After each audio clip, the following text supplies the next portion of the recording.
ቢስሚላህ አልሐምዱሊላሂ ረቢል ዓለሚን ወሰላቱ ወሰላሙ ዐላ ረሱሊላሂ ሰለላሁ ዐለይሂ ወሰለም። የተወዳጅ ተመልካቾቻችን እንደምን አላችሁ? ሳምንታችሁ በአማረ ሁኔታ እያለፈ እንደሆነ ተስፋ እናደርጋለን። በሚንበር ቲቪ ተዘጋጅቶ ወደ እናንተ የሚደርስላችሁ የሰሞነ ሀጅ መሰናዷችን ላይ ነው የምንገኘው። የሀጅን መቃረብ ተከትሎ ሀጃዊ ሁኔታዎችን እያየን ነው። ሀጅ እንዲሸትም ለማድረግ እየሞከርን ነው። ከባልደረባዬ መኪን መሐመድ ጋር አብዱል ሐኪም ናስር ለቀሪዎቹ 30 ደቂቃዎች አብረናችሁ የምንቆይ ይሆናል። እስከ ፕሮግራማችን ማብቂያ ድረስ አብራችሁ እንድትቆዩ ግብዣዬ ነው። እንኳን ደህና መጣ። እንኳን ደህና ቆየህ ሐኪሜ። ያው ፕሮግራማችን ሰሞነ ሀጅ ነው። ሰሞኑም የሀጅ ነው። አላህ Subhanahu Wa Ta'ala ወደሱ ቤት የጠራቸውን ባሮቹን ያው ለሀጅ የሚዘጋጁበት ወቅት ነው። የተወሰኑትን በረራ ጀምረው እዛው ሐረም የደረሱም አሉ። በቅርብ ጊዜያትም ደግሞ ወደ ሐረም የሄዱ ሁጃጆች አሉና በዚህ ሰሞን በቤቶቻቸውና በሚንበር ቲቪ የሚከታተሉን ተመልካቾቻችን ላይ ይሄን የሀጅ ድባብ ለመፍጠርና የአላህ Subhanahu Wa Ta'ala ሂክማ በሐጅ ውስጥ ለመመልከት የሚያደርግ ፕሮግራማችንን ጀምረናል። ኢንሻአላህ የተለያዩ ቁም ነገር አዘል ፕሮግራሞችን ይዘናል። የተለያዩ መረጃዎችን ይዘናል። የዘንድሮ ሀጅ ምን ይለየዋል እያልን ነው። የሀጅ ዝግጅት ምን ይመስላል? ከሳውዲ አረቢያ ከተለያዩ የዜና ምንጮች የያዝናቸው መረጃዎች እያቀረብን እንገኛለን። ባለፉት ክፍሎቻችን ስለ አስተዳደራዊ ጉዳዮች እያነሳን ነበር። ይህን የሚያህል ቁጥር ከ1.7 ሚሊዮን በላይ ሰው ለማስተናገድ በጣም ከባድ የሆነ ዝግጅት ያስፈልጋል። ለምሳሌ ሀገራችን ላይ በተለይ አዲስ አበባ ያላችሁ ተመልካቾቻችን የአፍሪካ ህብረት ፕሮግራም ሲዘጋጅ ያለውን የመንገድ መጨናነቅ መስተጓጎል ያለውን ነገር አስተውላችኋልና ይህ የተወሰኑ መሪዎች መጥተው ነውና በሐጅ ወቅት ይህን የሚያህል ሰው መጥቶ ምን አይነት ዝግጅት ይደረጋል የሚሉትን ሐሳቦች እያነሳን ነበር። በተለይ ሰሞናዊንም የመካከለኛው ምስራቅ ጦርነትም እያነሳን ያለውን ኢምፕሊኬሽን አነሳስተንም ነበር። ዛሬም በተለያዩ አጀንዳዎች ተመልሰናል። ኢንሻአላህ የተለያዩ መረጃዎችን እያቀረብን እንሄዳለን። እንዳልከው ያው ከባለፈው ሳምንት ጀምሮ ሁጃጆች ወደ ሳውዲ መግባታቸውን ቀጥሎ የተወሰኑ ቁጥራዊ መረጃዎችን ለማየት ያህል በዘንድሮ ዓመት የመጀመሪያ ተጓዦች የነበሩት 160 ተጓዦች ናቸው። ፓኪስታናውያን ናቸው።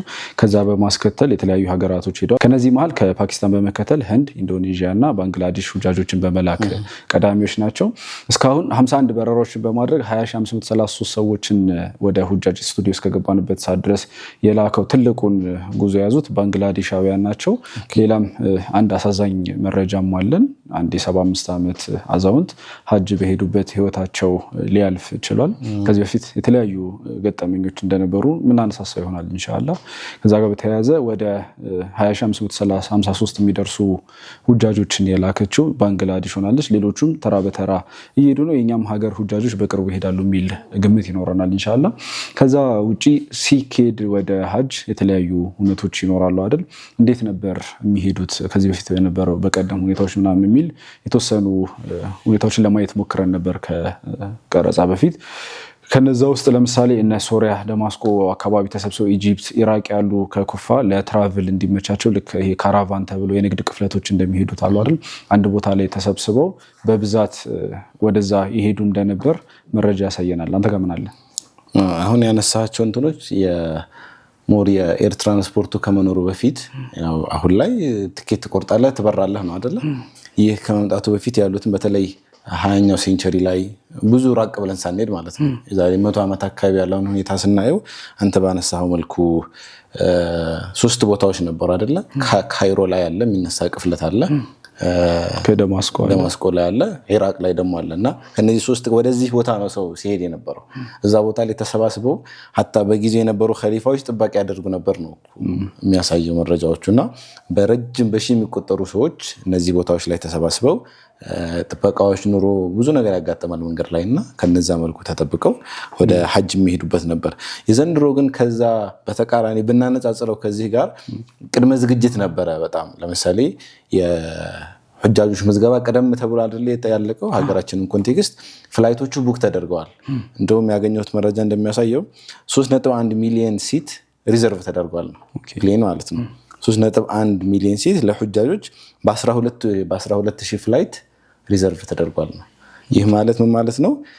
መሄጃና መምጫ ያው እዛ መካ ያሉ ሰዎችን ሲቀር ወደ ተለያዩ አካባቢዎች የሚበሩ ሰዎች ፍላይታቸውን ቀድሞ ቆርጠው ስኬጁላቸው በሳውዲ መንግስት ታውቆ ለዛ ዝግጅት እየተደረገ ነው። ከዚህም ባለፈ ናት የፕሌኑ ስኬጁል ሳይሆን ቡክ የተደረገው የትሬን ባለፈውም ስናነሳ ነበር ባለፉት ክፍሎቻችን ላይ መሻሂር ፕሌን ትሬን አለ፣ ከመካ መዲና ደግሞ ትሬን አለ፣ ፈጣን ባቡር አለ እና የነዚህ ባቡር ስኬጁሎች ራሱ ተቆርጠው የትኛው ባስ በየትኛው ሰዓት እንደሚወጣ ሀታ ማክሲመም ሰው በሚበዛበት ሰዓት ላይ ከመካ መዲና የሚደረገው የባቡር ጉዞ በየ15 ደቂቃው ድረስ አንድ ባቡር እንዲነሳ ተደርጎ ስኬጁል ተደርጓል ነው። ስለዚህ በዚህ ልክ የመሻዒሩ ትሬን ወደ 2000 ትሪፕ እንደሚያደርግ የተነገረ ነው። ባሉት በ5-6 ምናምን ቀናት ከ2000 በላይ ጉዞ እንደሚያደርግ ከ2 ሚሊዮን በላይ ተጓዦችን ከሚና አረፋትና ሙዝደሊፋ መካከል እንደሚያጓጉዝ አሁን ቀድሞውኑ ስኬጁል ተደርጎ ተይዟል ማለት ነው። ይህንን አሁን እያነሳ ነው ካለ ነው ከቅፍለቶች ከምናምን ጋር ስናነጻጽረው በጣም ትልቅ ለውጥ እናገኛለን እና እነዚህ ነገሮች አሉ። የሚገርምህ የእነዚህ አሁን 3 ቦታዎች ላይ የኺላፋ ስርዓትን በነበረ ጊዜ ወይም እስላማዊ አስተዳደር በነበረ ጊዜ ሙስሊም ከሆኑ በአንድ መንቀሳቀሻ ነው፣ ቪዛ የሚባል ነገር የለም እንዳሁኑ አይደል፣ ወይም የምትቆርጠው ትኬት ምናምን አልነበረም። ምንድነው የሚደረገው? ይሰባሰባሉ፣ ሁጃጆች እንደሆኑ ይታወቃሉ። በአንድ ሀገር ውስጥ እንደሚኖሩ ነው የሚታሰበው። ስለዚህ ከየትኛውም ሀገር ወደ የትኛውም ሀገር መንቀሳቀስ ይችላሉ። አሁን ባለንበት ተጨባጭ ደግሞ ያው ኔሽን ስቴት የሚል ወይም ደግሞ ሀገራትን መሰረት ያደረገ ዘርን መሰረት ያደረገ ካርታ አወቃቀር ነው ያለን እና ከዛ አንጻር ቀድሞ ፓስፖርት አለው ሁሉም አይደል የየራሱ። ኢትዮጵያዊ ከሆነ ኢትዮጵያውያን የሚል ፓስፖርት አለ፣ አሜሪካዊም ከሆነ ሁሉም እንደየሀገሩ ማለት ነው። ለዛ ደግሞ ያግዝ ዘንድ የተለያዩ መሰረተ ልማቶች ይኖራሉ።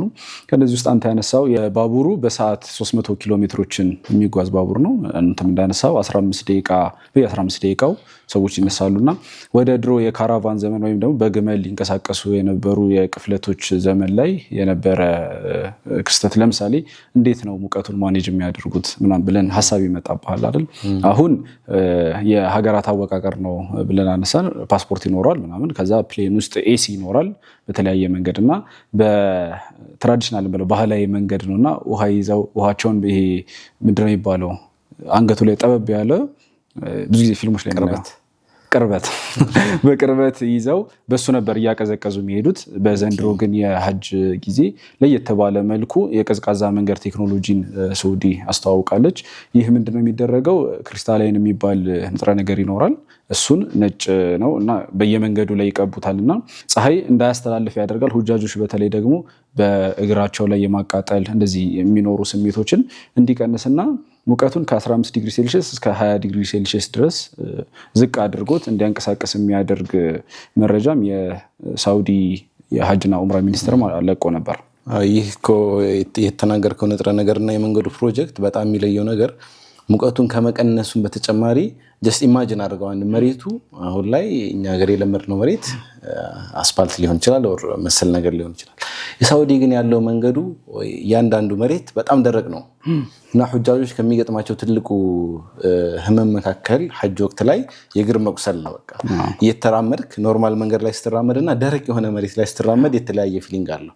ስለዚህ በጣም የሳውዲ የጤና ባለሙያዎች ከሚፈተኑባቸው የሰዎች ችግር መካከል ብዙ ሰዎች እግራቸውን ይታመማሉ። በቃ ሲራመዱ በቃ መሬቱን አይዶን ነው ፑሽ በመታደርግበት ሰዓት አጥንቶች ላይ እግሮች ላይ የሚሰማቸው ፔን አለና ብዙ ሁጃጆች ብዙ ሙዕተሚሮች ቁጭ ይላሉ በየቦታው ሪፖርቶች ይደርሳሉና ለህክምና ባለሙያዎች የዚህ መንገድ ፕሮጀክት ጋር አያይዘው መንገዶቹን ዋና መንገዶቹን ባልከው ንጥረ ነገር እንትን ሲሉት ለእግረኞችም የሚያቀል ነገር እንዲኖር አድርገዋል። ይህንን ንጣፍ ከላይ ሲያነጥፉት እግረኞችም መሬቱን ሲረገጡት ከፍተኛ የሆነ ፔን እንዳይሰማቸው የማቅለልም ሚናም እንዳለው ነው የሚነገረው።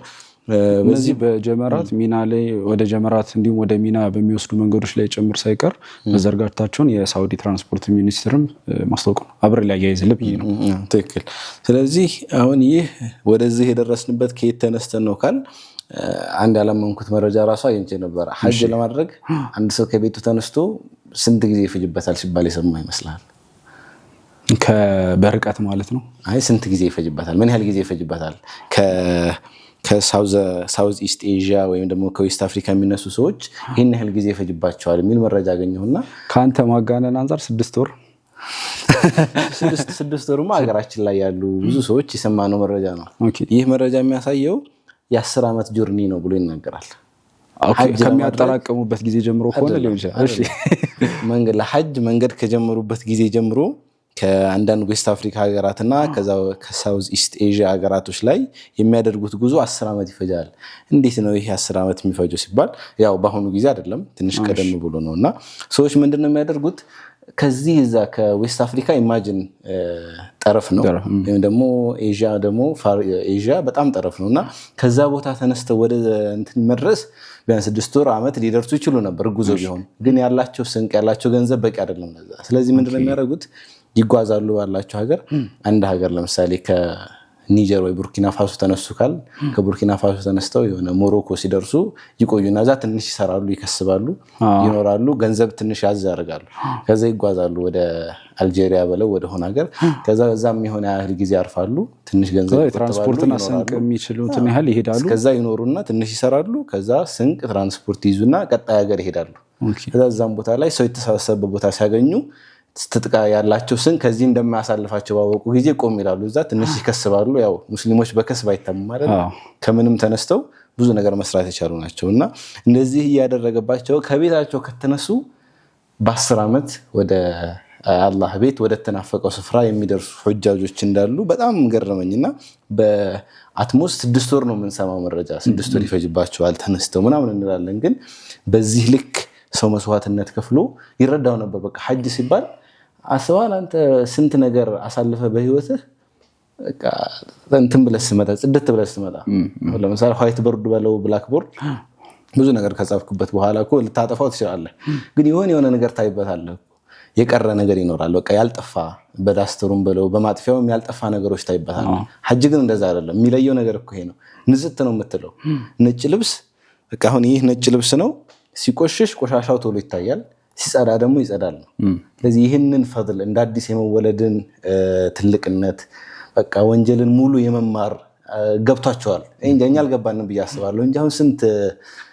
ለሐጅ አቅሙ የደረሰ ሰው ነው ሐጅ የሚያደርገው አሁን ላይ ምን ያህል ሚሊዮነር አለ ምን ያህል ሙስሊም አለ ብንል ለምሳሌ ዳታ የለንም እዚህ ጉዳይ ላይ ነገር ግን ሀገራችን ላይ ያለውን ሁኔታ ብናይ የዚህን ቫልዩ አልተረዱትም ብዬ አስባለሁና በጣም የደነቀ መረጃ ነው የሚገርም 10 ዓመት ማለት በጣም ብዙ ነው በ10 ዓመት ውስጥ ስንት ታሪክ ይሰራል አሁን ደግሞ ባለንበት ዓለም ተለዋዋጭ የሆነ ጊዜ ነውና ከዛ አንፃር 10 ዓመት ያለህን ቤት ለማየት ሁሌ እንደምንለው ጥሪ ነው አላህ Subhanahu Wa Ta'ala የሚጠራው ለዛም ነው ሰዎች እዛ ሄደው ለበይክ የሚሉት ለዛ ጥሪ አቤት የሚሉትና የተጠሩት ከ10 ዓመት በፊት ይሆናል እንዳልከውም ደግሞ የሐጅን የመረዳት አቅም ነው ልክ ህፃን ልጅ እንደመሆን አይደል ሐጅ አድርገው የተመለሰ ሰው ባዶ የሆነና ትክክለኛ ሐጅ ከፈጸመ ወንጀሉ በሙሉ ተምሮለት ነው የሚመለሰውና ምናልባት ከመሸጋገሪያ በኋላ ሌሎች ሐሳቦችን እያነሳን የምንቆይ ይሆናል የተወዳጅ ተመልካቾቻችን ሰሞኑን ሐጅን እየተከታተላችሁ ትገኛላችሁ ከድሮ ከግመል ጉዞ ጀምሮ አሁን ላይ የሚደረጉትን ክንዋኔዎች እንዲሁም ደግሞ አስገራሚ ሆነውን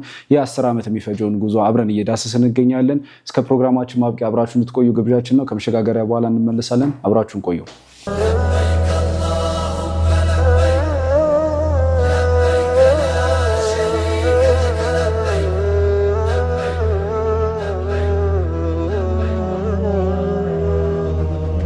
ተመልሰን መተናል የተከበራችሁ ተመልካቾቻችን እየተከታተላችሁ የምትገኙት ሰሞነ ሐጅ ፕሮግራማችን ነው ከወንድሜ አብዱል ሐኪም ጋር የተለያዩ ሐሳቦችን እያነሳሳን ቆይተናል ወደ እናንተ ሐጅ ድሮና ዘንድሮ ትላንትና ዛሬ በሚሉ ርዕሶች ወደ እናንተ አስገራሚ ያልናቸው መረጃዎች ከተለያዩ ቦታዎች ፈልገን ወደ እናንተ ያቀርብን እንገኛለን በመናቀርባቸው መረጃዎች የተደመማችሁ እንደሆነ ተስፋ እናደርጋለን ያላችሁን ሐሳብ አስተያየት ወይም በቲቪ ሐሳብ መስጫ አማራጮች ልታቀርቡልን ደስ ይለናል ከመሸጋገሪያ በፊት እያነሳ ነው የነበረው ስለ 10 ዓመቱ ጉዞ ነበርና አሁን ላይ ያለውን ቴክኖሎጂ ስናይ ሞር የሮቦቲክስ ጊዜ ሆኗል ብዬ አስባለሁና በተለያዩ ቦታዎች ላይ የሳውዲ መንግስት በለው የተለያዩ ሀገራት ላይ ያሉ ሰዎች ሮቦቶችን መጠቀም ኤአይ መጠቀም ወደዛ ተሸጋግሯልና ከዛ መሐከል ካገኘኋቸው መረጃ አንድ ሁለት ልበላ ሐኪሜ መርሐባ ከሮቦቶችን ሳውዲ ላይ ዘንድሮ በከፍተኛ ሁኔታ እንደሚጠቀሙ ይገልጻልና መናራት አልሐረመይን የሚባል ሮቦት አለ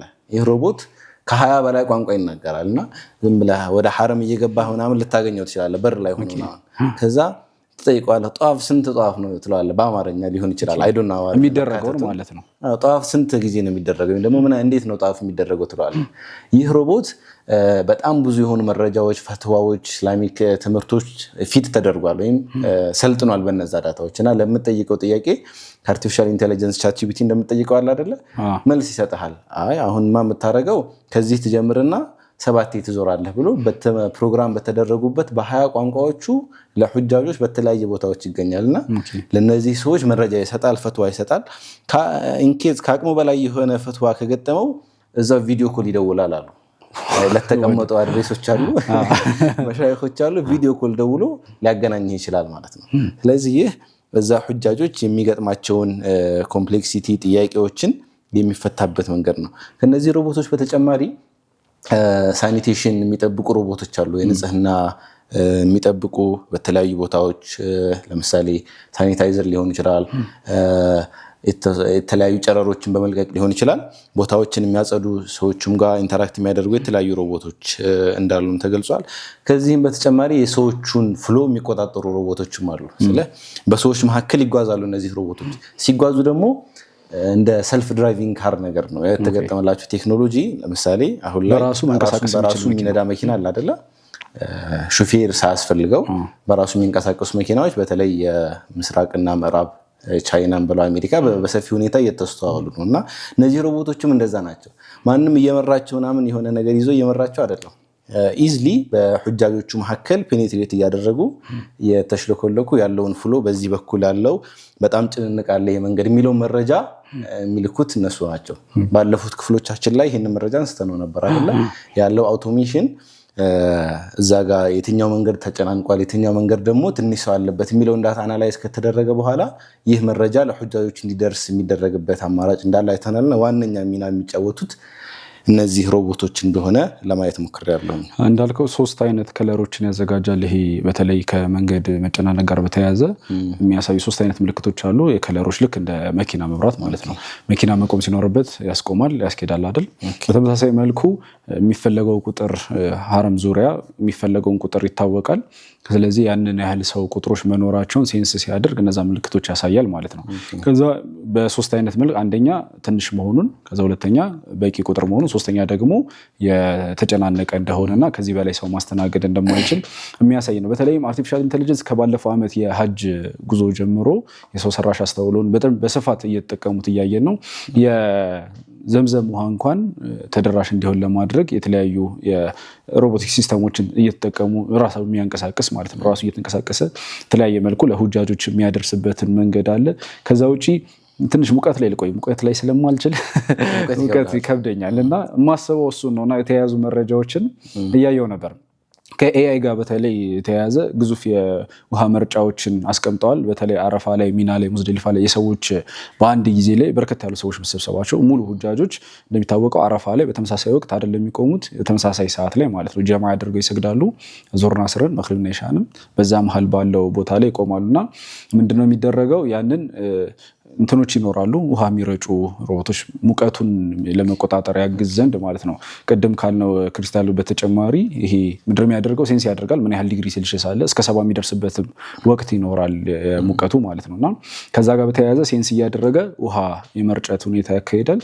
ከዛ በተጨማሪ ደግሞ እስከ 250 የሚደርሱ ግዙፍ ማቀዝቀዣዎችም በየቦታው ተተክለዋልና እነዚህ ማቀዝቀዣዎች ለ24 ሰዓት ስራ ላይ ነው የሚሆኑት። ምንም አይነት የኃይል መቆራረጥ አይኖርም ተብሎ ነው የሚጠበቀው።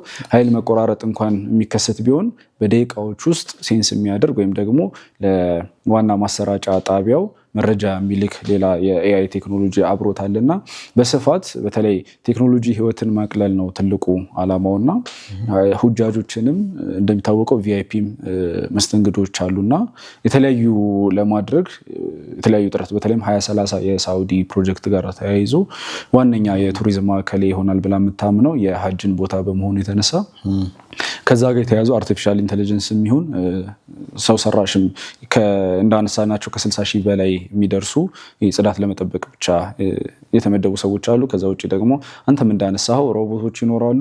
በጣም በከፍተኛ ሁኔታ ዝግጅቷን አጠናቃ ሁጃጆቿን እየጠበቀች ነው። በጣም ቴክኖሎጂ ላይ የሚገርመኝ ሀሳብ ነው መሰለህ ሐኪሜ፣ እነዚህ አይነት እውቀቶች ሳይንስ አዳዲስ የሚመጡ ነገሮች በቃ እኛን ለጥሩ ነገር መጠቀም ምንችለውም ያለብንም እኛ ይመስለኛል። ስለዚህ ይሄንን ፕሮግራም የሚከታተሉ ተመልካቾቻችን ወላጆች ሊሆኑ ይችላሉ፣ ልጆች ሊኖራቸው ይችላሉ፣ ወይም ደግሞ ወጣቶች ሊሆኑ ይችላሉ እና የሚከታተሉት ይሄ ጊዜው ያላለፈበት እውቀት ነው።